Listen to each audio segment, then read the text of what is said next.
গিয়ে দেখি আমার আম্মুর পুরা গায়ে এখানে এখানে এখানে এখানে এখানে ছুরি স্টেপ করা, রক্ত আর রক্ত, অনেক মানুষ সেখানে। আগস্টের 1 তারিখে রাত্রের 10টা 13 মিনিটে আমার আম্মু আমাকে একটা কল দেয়। তো কল দিয়ে বলে, মনি, মাসুদ আম্মুকে মেরে ফেলছে। তো এই কথাটা শুনে প্রথমেই বিশ্বাস হয়নি, মনে হচ্ছিল যে কি বললো আম্মু এটা। তো আমি বললাম, আম্মু কি হয়েছে, কি হয়েছে, বলো বলো। তো তারপর আমার আম্মুর বাসা ছিল ঢাকা উত্তরাতে 6 নম্বর সেক্টর, দেওয়ানবাড়ি। তো আমার আম্মুর বাসা ছিল 4 তলায়।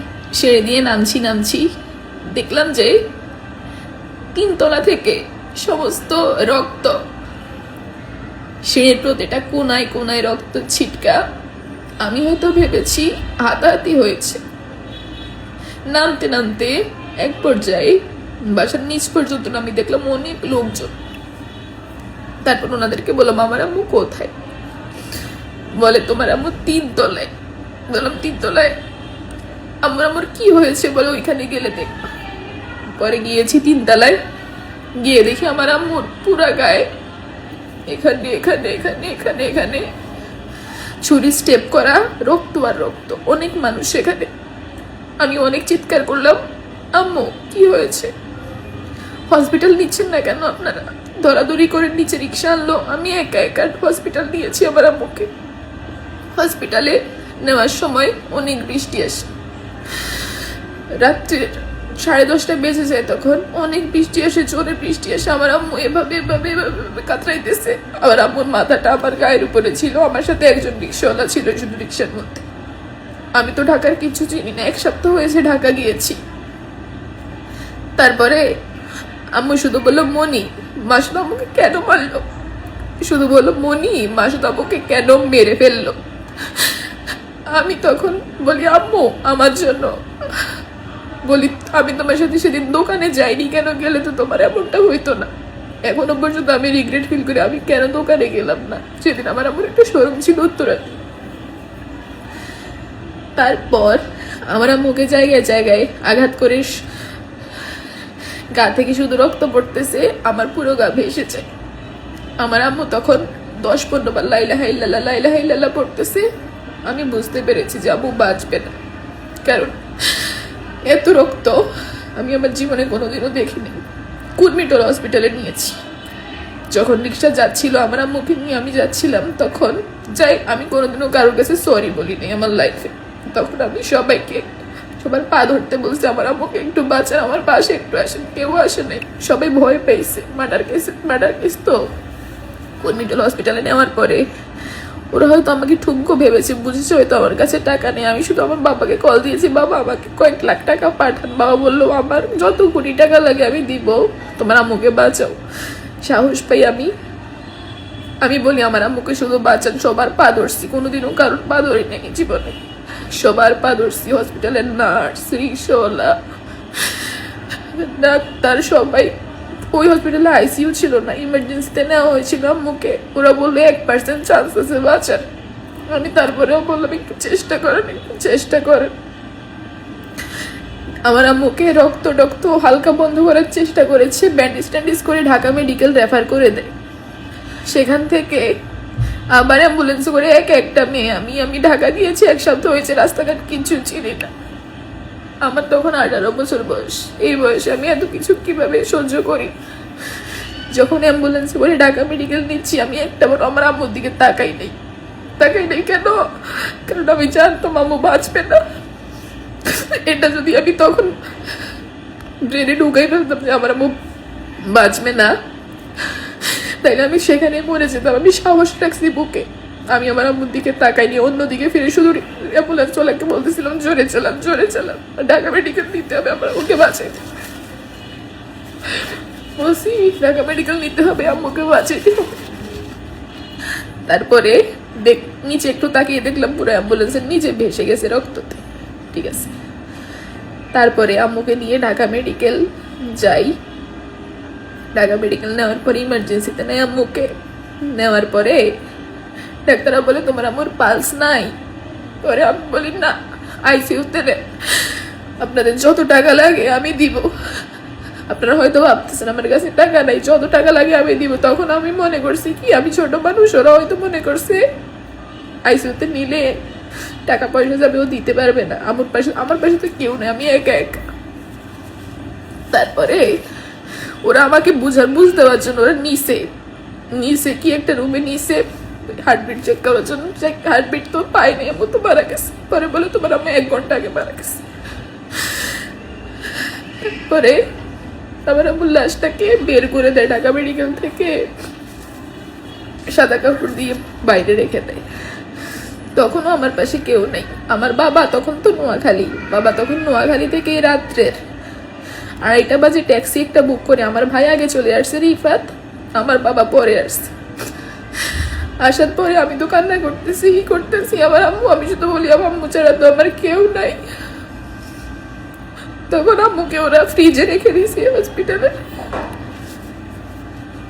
আমার বাবা গেছে গিয়ে পুলিশ কেস করছে, সেখানে তদন্ত হয়েছে। পরের দিনই কেস দাঁড়াই গেছে। আমার আম্মুর লাস্ট হসপিটাল ছিল, আমি আমার আম্মুর বাড়ি ছিলাম না, আমি ছিলাম থানায়। এইটুকু বয়সে আমি একটা মার্ডার কেসের বাদী, আমি বাদী হয়ে কেস করছি। আমার ভাইয়ের তখন 18 বছর হয়নি, আমার 18 বছর হয়েছে। আমি একটা মার্ডার কেসের বাদী, আমার আম্মুর মার্ডার কেসের বাদী। আমার আম্মুকে না 12 সেকেন্ডে 13টা আঘাত করছে। এখানে আঘাত করছে, এখানে আঘাত করছে ছুরি দিয়ে, মাথার পিছনে আঘাত করছে, বুকে আঘাত করছে, পেটে আঘাত করছে, হাতের এখানে আঘাত করছে। এক ছুরির গায়ে এতটুকু ছিল। সেজন্য আর আম্মু বাঁচে নেই। সিসিটিভি ফুটেজ, সমস্ত সিসিটিভির ফুটেজে সবকিছু দেখা গেছে মাসুদ আমার আম্মুকে এভাবে করে মেরে ফেলছে। এখন আমি বলি মাসুদকে তার পরিচয়। আমার বাবা দীর্ঘ 10 বছর আমেরিকাতে, আমার বয়স যখন 3.5 বছর তখন আমার বাবা আমেরিকাতে যায়। আমেরিকা থাকা অবস্থায় দীর্ঘ 7 বছর থাকার পরে আমার বাবার একটা অ্যাক্সিডেন্ট হয়। আমার বাবা রোড অ্যাক্সিডেন্টে আমার বাবার পা অনেক ইনজুরি হয়। তারপরে আমার নানার বাড়ির অনেকে আবার আমেরিকাতে থাকতো, তারা আমার আম্মুকে কল করে বলতো, মানে তারা তো হিংসা, আমার বাবা আমেরিকা, তারপরে আবার আমেরিকার কেস জানেন, কেস হইলে অনেক কোটি টাকা পায়। আমার বাবার কেসটায় 7 থেকে 8 কোটি টাকা রায় হয়েছে, আমার বাবাকে দিবে। তারপরে আমার আম্মুকে সবসময় কল করে বুঝাইতো কি, ও তো পঙ্গু, কামাল তো পঙ্গু হয়ে গেছে, কামাল আর এই বাংলাদেশে আসবে না, কারণ দীর্ঘ 7 বছর আমার বাবা বাংলাদেশে আসেনি, কামাল আর এই দেশে আসবে না, তুই কামালের ডিভোর্স দিয়ে দে। সবাই বুঝাইতো আমার আম্মুরে তাবিজ করে। আমার নানা আবার তাবিজ জানতো, আমার নানুরদের ফ্যামিলি সবাই তাবিজ জানতো, ওরা সবাই তাবিজ করে আমার আম্মুকে আমার বাবার থেকে দূরে সরাই ফেলছে। তারপরে আমার আম্মু আমার বাবার প্রতি ঘৃণা তৈরি হতে থাকে। এর মাঝখানে মাসুদটাকে এবার বলি, আমার আম্মু আমার ভাইকে বোর্ডিং স্কুলে দিয়েছিল, স্কলার ইংলিশ মিডিয়াম, অনেকে চাটখিলে থাকেন চিনে। সেখানে মাসুদ ছিল ইংলিশ টিচার। সেই মাসুদ যখন দেখলো আমার বাবা আমেরিকা থেকে অনেক গোল্ড পাঠাইতো আমার আম্মুকে, গোল্ডের ফ্যাসিনেশন ছিল। আমার আম্মুকে প্রায় 40 ভরি গোল্ড দিছে আমার বাবা 7 বছরে, একবারে 10-20 ভরি করে গোল্ড পাঠাইতো আমার বাবা। মাসুদ এগুলোর লোভে আমার আম্মুকে পাতিয়ে ম্যানিপুলেট করে আমার আম্মুকে বলে সে, তার কোনো বিয়ে হয় নাই আগে, সে আমার আম্মুকে নিয়ে ইংল্যান্ড চলে যাবে। এভাবে করে আমার বাবা পঙ্গু, আমার বাবা খারাপ, আমার বাবার এখানে এটা হয়েছে, ওইখানে এটা হয়েছে, অনেক কিছু বলে আমার আম্মুকে ম্যানিপুলেট করে আমার আম্মু মাসুদের ফান্দে পড়ে আমার বাবাকে আমার আম্মু ডিভোর্স দিয়ে দেয়, দিয়ে আমাদেরকে নিয়ে চলে যায় ঢাকায় মাসুদের সাথে। আমার বাবা তো আমাদেরকে ছাড়া বাঁচবে না, আমার বাবা তখনও আমেরিকা।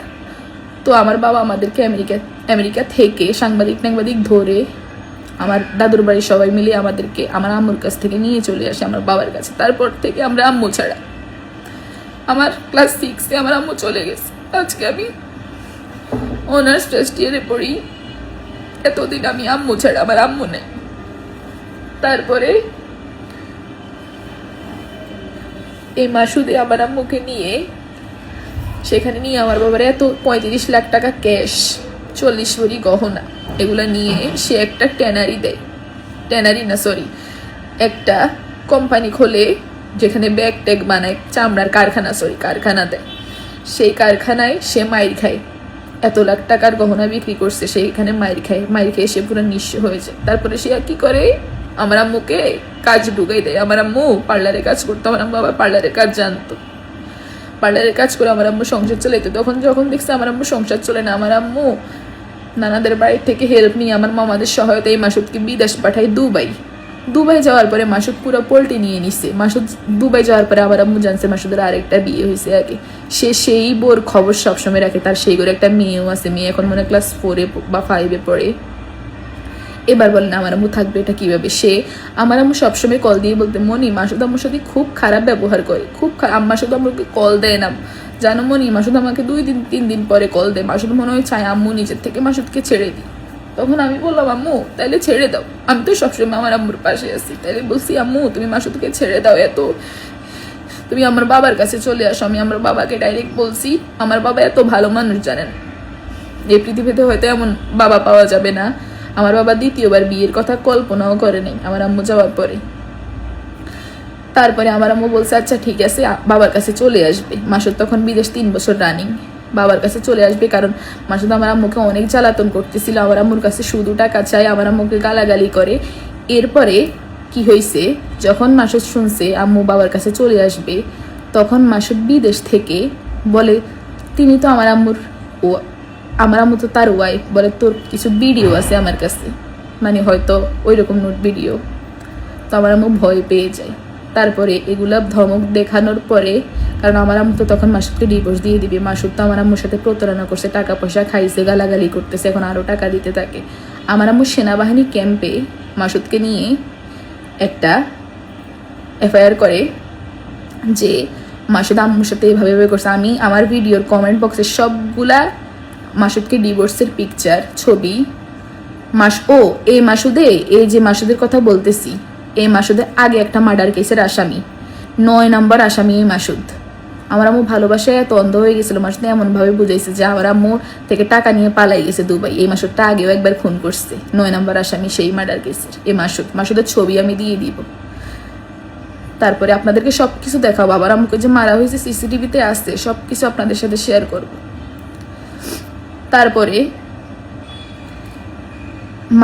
মাসুদকে আমার আম্মু ডিভোর্স দিয়ে দেওয়ার পরে সেনাবাহিনী ক্যাম্পে আমার আম্মু ওর নামে জিডি করে। সেই সেনাবাহিনীর ক্যাম্পের সৈনিকরা যদি আজকে এই জিডিটা গ্রহণ করতো বা ওইরকম স্টেপ নিত, তাহলে আমার আম্মু এই খুনটা হইতো না। ওরা কিচ্ছু করে নাই, ওরাই ইয়াটা নিছে, জিডিটা নিছে, মামলাটা নিয়ে ওরা আমার আম্মুকে বলছে আচ্ছা ঠিক আছে। ওরা ধমক টমক দিছে মাসুদকে, এটাই এখানে শেষ।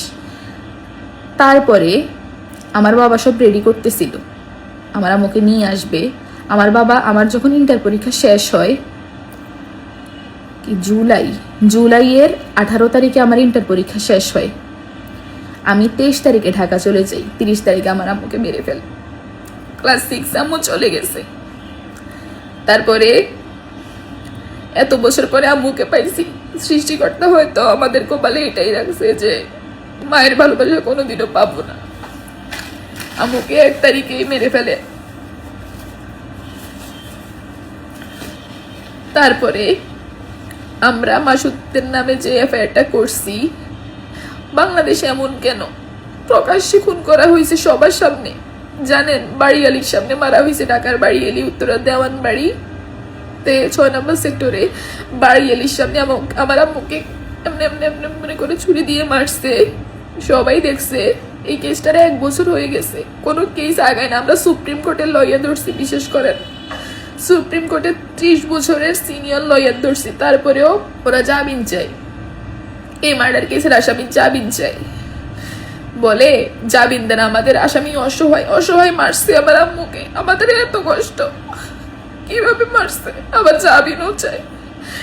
আমি আপনাদের কাছে একটাই রিকোয়েস্ট করি, আমি জানি এখন আজকালকার যুগ হচ্ছে যে নিউজটা বেশি প্রচার হবে সেটারই তদন্ত হয়, সেটাই গ্রহণ করে মানুষ, সেটারই বিচার হয়। যেগুলো ধামাচাপা পড়ে যায় এগুলোর কোনোদিনও বিচার হয় না।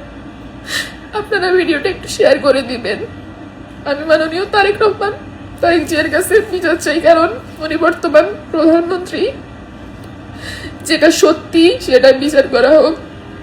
আমি ভিডিও গুলো আস্তে আস্তে আপনাদেরকে দিব। সিসিটিভি ফুটেজে 12 মিনিটের একটা সিসিটিভি ফুটেজ। আম্মুকে মেরে চলে গেছে, হাতে ছুরি নিয়ে আবার আম্মুকে নামাইছি কোলে করে। সবকিছু আপনাদের সাথে শেয়ার করবো আস্তে আস্তে। আমাদের মামলাটা এখন হচ্ছে জজ কোর্টে আমাদের মামলাটা রানিং। আমি যে 2 দিন আগে ঢাকা গেছি, ভিডিও দেখেন, রাত্রে 2:30 বাজে ঢাকা গেছি জন নিয়ে হাজিরা দেওয়ার জন্য। গিয়ে দেখি আমার প্রতিপক্ষ মাসুদের উকিল বলে জামিন দেন, আমার আসামি অসহায়, আবার মিথ্যা কথা বলে আমার আম্মু ওর থেকে টাকা গেছে। আমার আম্মু পুরো জীবনের যত আমার বাবার সব সঞ্চয় মাসুদ চুরি করে নিয়ে গেছে। এখন বলে আমার আম্মু নাকি ওর থেকে টাকা গেছে। জানেন, আমার আম্মুকে নিয়ে আমার কোনো অভিযোগ নাই। এত ভালো একজন মানুষ আমার আম্মু ক্লাস 6-এ মাসুদের সাথে চলে যাওয়ার পরেও আমার সাথে যোগাযোগ রাখছে, চুরি করে আমার সাথে দেখা করতে আসতো। কেউ জানতো না, শুধু আমি আর আম্মু দেখা করতাম। আমাদের রিফাত কেউ বাইরেও আমি জানাইনি আম্মুর সাথে যে দেখা করি।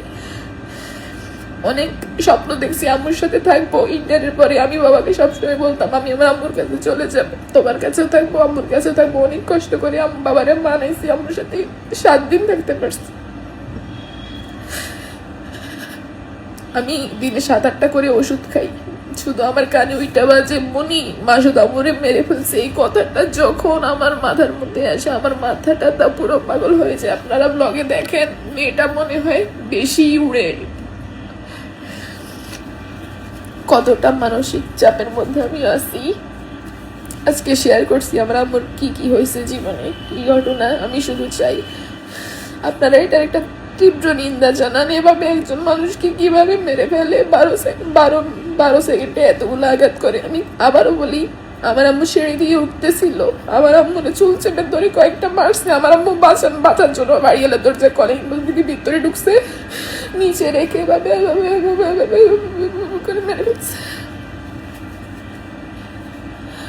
আর কিছু বলার নেই। সমস্ত ডকুমেন্ট আমি নিচে দিয়ে দিব কমেন্ট বক্সে, বা আমি আলাদা পোস্ট করে দিব, আপনারা একটু দেখিয়েন।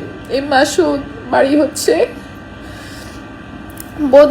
বদলকোট থাকে। বাবার নাম, মায়ের নাম, সবকিছু আইডি এনআইডি সবকিছু আমাদের কাছে আছে। আমি সবকিছু আপনাকে দিব। ওই বেটার যদি জামিনও হয়ে যায়, আমি এই আসামিরে কোনোদিনও ছাড়বো না। দেশবাসীর কাছে আমি বলে রাখতেছি, যদি জামিনও হয়ে যায় আমি আর বাঁচতে দিব না। এই কেমনে এত সুন্দর একটা প্রাণ। আমার আম্মুর বয়স মাত্র 36 বছর। ফুলের মতো ছিল আমার আম্মু, পুরো ফুলের মতো ছিল।